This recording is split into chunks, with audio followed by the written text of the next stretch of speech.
Bună, dragilor, și bine ați venit la o nouă citire. Dacă titlul te-a atras, înseamnă că ai aici cu siguranță un mesaj pentru tine.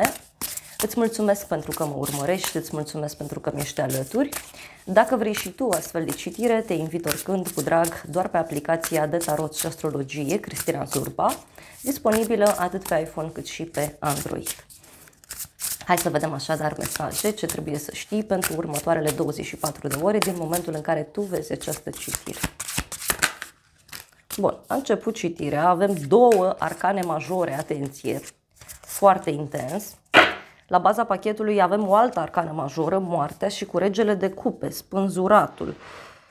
O legătură, văd aici, cu zodii de apă, rac, scorpion și pești. Simt aici energia unui bărbat care suferă, care se sacrifică. Este vorba despre o persoană care e gata să facă o schimbare, tocmai pentru a ieși dintr-o suferință, tocmai pentru a ieși dintr-o situație complicată, dintr-o situație încurcată. Mai simt aici faptul că urmează o perioadă în care lucrurile se schimbă în viața ta, da? Uite, moartea arată un sfârșit, o transformare foarte puternică, fie a acestui om, fie este vorba despre o schimbare în general în viața ta. Pentru unii poate să fie și faptul că se închide o suferință, poate legată de sănătate, poate o suferință care ține de partea de suflet, da? Deci o suferință sufletească. Dar este clar aici, da, că discutăm despre o energie de transformare. Bun, în plan personal avem ermitul, o legătură cu zodia Fecioară. Văd aici energia unei persoane care este foarte matură, este o persoană înțeleaptă, retrasă, izolată, este o persoană care îi place să stea mai mult singură. Poate să fie și cineva care are o experiență foarte mare de viață. Însă ce mai văd eu este că e posibil ca în plan personal să ai un rol foarte important în familia ta, în cercul de prieteni. E ca și cum ești înțeleptul din familie, da? Înțeleptul dintre prieteni. Apoi avem roata destinului, da? Deci e clar aici o schimbare de direcție care are loc pentru tine în plan personal. Este o schimbare bună, productivă. Ce mai văd aici? Poate să fie vorba și despre o perioadă în care lucrurile încep să se miște în viața ta. E ca și cum se întoarce roata. Pentru alții mai simt aici și un noroc pe care îl aveți. Da? E ca și cum așteptați momentul oportun.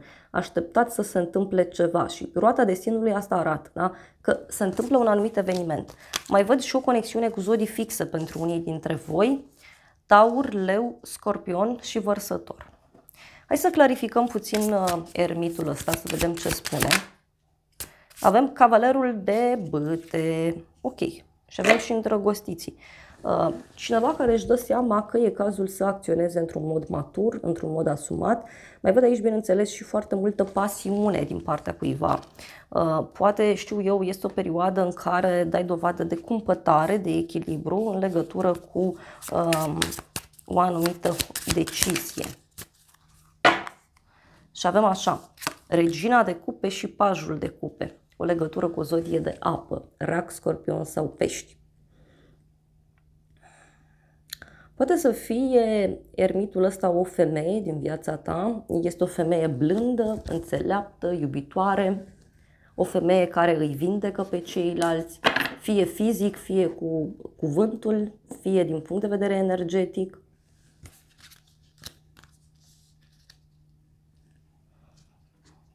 E cineva care descoperă aici pofta de a trăi.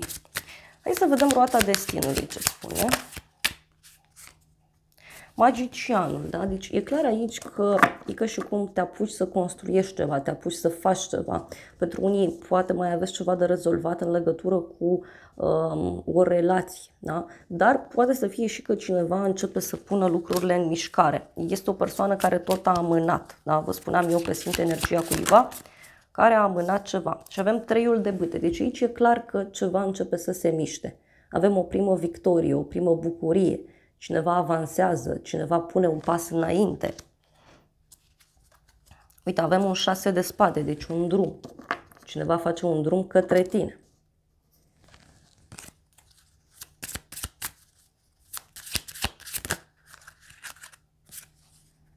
Și avem împăratul și împărăteasa.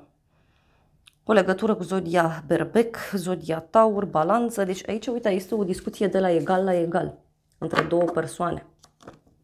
Da? Posibil ca într-un cuplu din jurul tău să se ia o hotărâre. Apoi avem aici așa 4 de spade. Ce văd aici? Este o persoană care analizează foarte mult. Uite, din punct de vedere profesional, poți să fii într-o perioadă de pauză sau să simți nevoia de un concediu, să simți nevoia să te odihnești mai mult.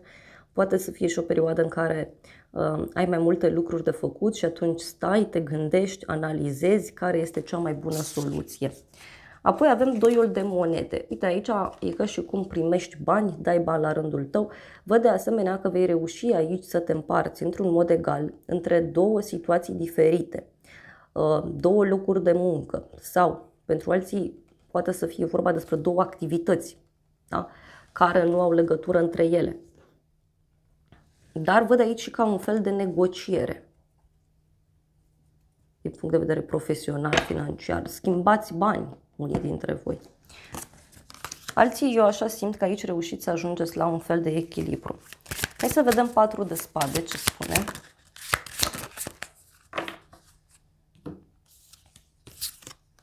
Avem așa, regele de bâte, 7 de cupe, o legătură cu o zodie de apă, rac, scorpion sau pești.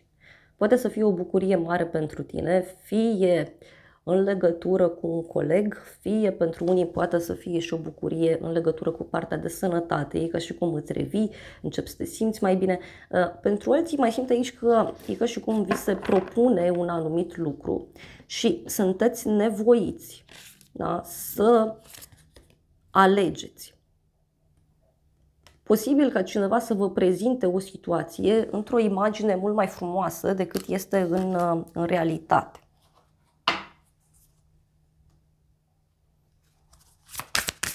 Hai să mai vedem o carte.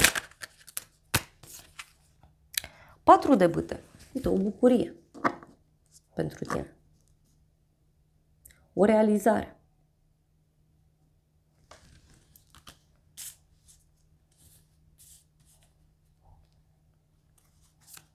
Aici eu cred că reușești foarte bine fie să negociezi ceva, fie să rezolvi aceste două lucruri diferite. Uite, avem un as de bâte, da?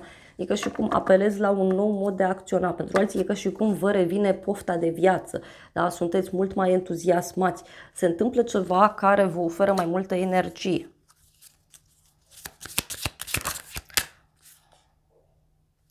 Avem și 5 de cupe.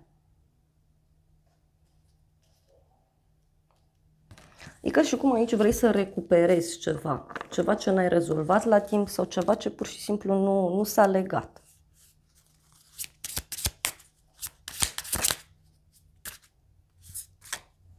Avem Marele Preot, o legătură cu zodia Taur.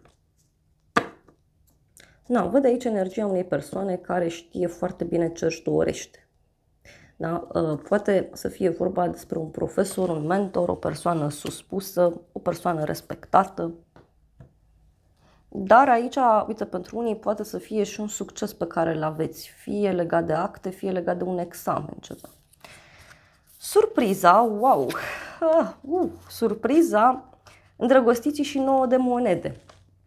O legătură cu zodia Gemeni, dar surpriza aici o simt că are legătură cu o nouă iubire sau cu o decizie care se ia în dragoste.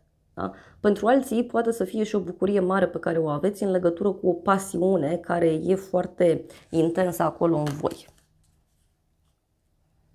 Poate chiar și o veste bună pe care o primești legată de partenerul tău. Hai să vedem îndrăgostiții. Da? Ok, și avem așa. 4 de spade, regele de monede, o conexiune cu o zodie de pământ, Taur, Fecioară, Capricorn. Surpriza aici, uite, poate avea legătură cu un bărbat care fie te invită undeva, într-o vacanță, într-o călătorie, fie este vorba despre o persoană mai dură din fire, fie este vorba despre o persoană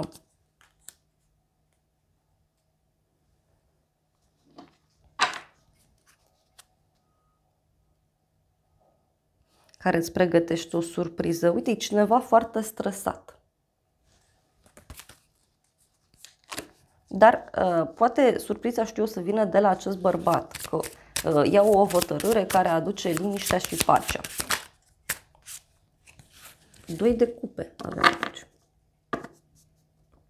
Poate să fie o întâlnire într-un loc scump sau pentru unii poate să fie și o discuție importantă privind încrederea din relație. Pentru cei singuri, în schimb, simt aici energia unei persoane noi care apare și e o persoană care își dorește ceva stabil cu tine, ceva serios cu tine. Uite, avem cavalerul de spade, deci cineva care vine aici foarte hotărât, dar foarte grăbit. Posibil să fie cineva și mai ascuțit așa la limbă, o persoană care vrea să știe din start dacă e da sau dacă e nu. Deci o persoană foarte directă aici, ce văd eu. Pentru unii văd o discuție foarte rapidă, e o discuție directă pe care o aveți cu persoana asta. 2 de monede.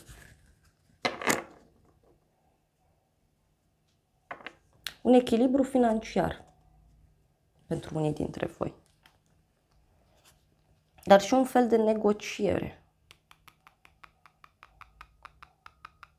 Uite, poate avea legătură și cu faptul că vestea asta care apare din punct de vedere personal îți dă mai multă energie, îți dă mai multă poftă de viață pe partea de profesie. Da? Pentru că eu aici văd problema.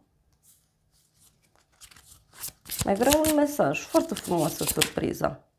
Uite, avem și un cavaler de cupe. Deci e clar aici. Uite, o propunere în dragoste sau o veste bună care pur și simplu îți umple sufletul cu fericire. Turnul, da? Deci cineva care, uite, și cu 9 de cupe și cu steaua. Deci e cineva care e gata să rupă niște ziduri ca să-și îndeplinească dorința. Bun. Hai să vedem acum ce spune și acest tarot în legătură cu surpriza. Ei, e o persoană supărată în legătură cu așteptare, să știți. Deci e cineva care e în așteptare. Da, deci, uite că avem câinele și supărarea. E o persoană care îți este aici, nu știu, ca un câine credincios, care îți este alături.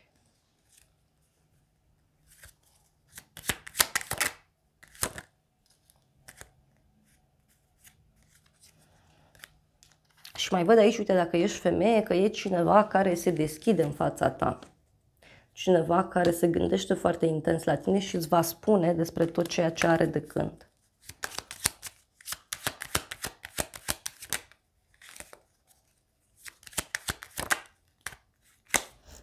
Avem preotul, deci parcă e cineva care devine mult mai serios sau mult mai serioasă. Doar că, uite, pentru unii dintre voi toate lucrurile astea pleacă din gelozie. Dar și dintr-o problemă pe care omul ăsta o are la nivel de suflet. Uite, poate să fie o întâlnire surpriză. Hai să vedem ce spune și tarotul meu. Uite, o persoană înlăcrimată, o persoană supărată, care îți dă o veste bună în legătură cu o persoană vicleană și cu o decizie.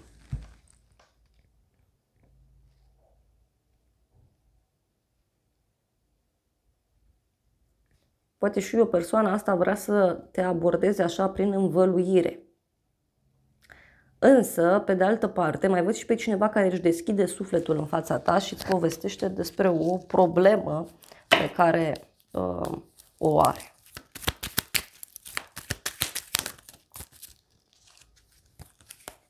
Avem surpriză, ești lăudat, onorat și bani mulți. Deci poate e cineva aici care încearcă să se recompenseze față de tine. Fie legat de partea financiară, fie legat de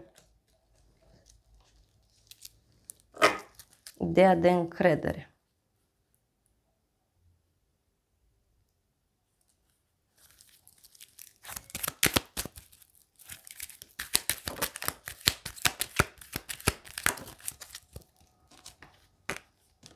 Iar mi-apare această roată. Uite, deci se repetă mesajul că persoana asta se schimbă sau face ceva, dar e din gelozie toată povestea.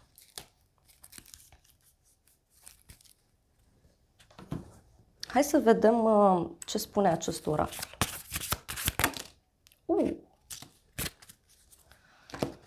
Multe mesaje.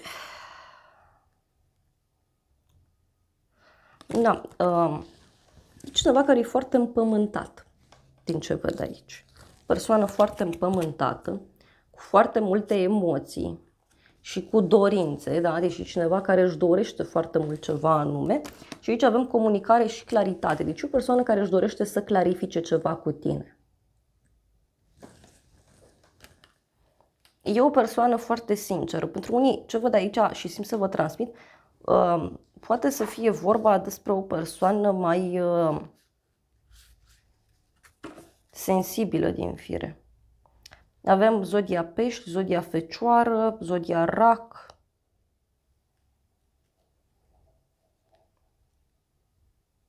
Zodia berbec. Da? Poate e cineva care vrea să te protejeze.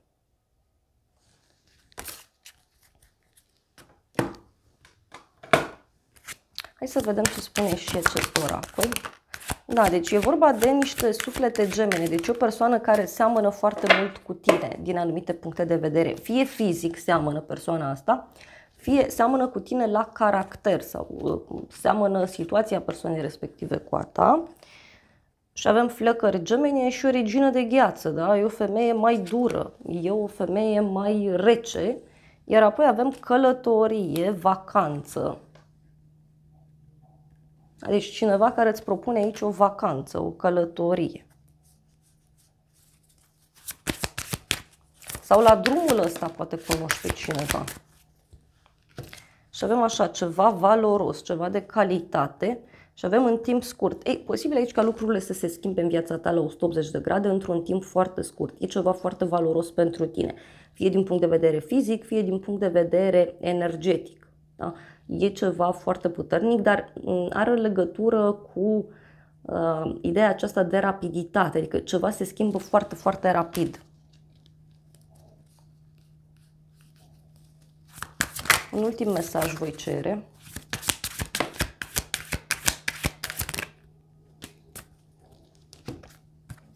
Și avem iubire adevărată, copil, inocență și libertate.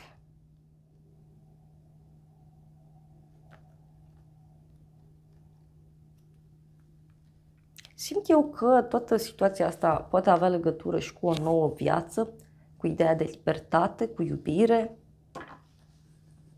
o nouă persoană, un nou loc. Pentru că, uite, eu văd aici că e ceva legat și de o călătorie în scop profesional sau o vestă pe care o aștepți de la distanță în scop profesional. Iau un ultim mesaj din acest oracol. Mai avem un mesaj important și avem așa, zodii de aer, berbec, leu, săgetător, deci din nou ideea aceasta de rapiditate. Deci surpriza aici e foarte, foarte rapidă pentru cei mai mulți dintre voi și simt eu că are legătură și cu alegere de destin. Iar apoi avem a merge mai departe. Cineva nu este disponibil, este o pierdere de timp, da? E sfârșit. Deci posibil și acest lucru.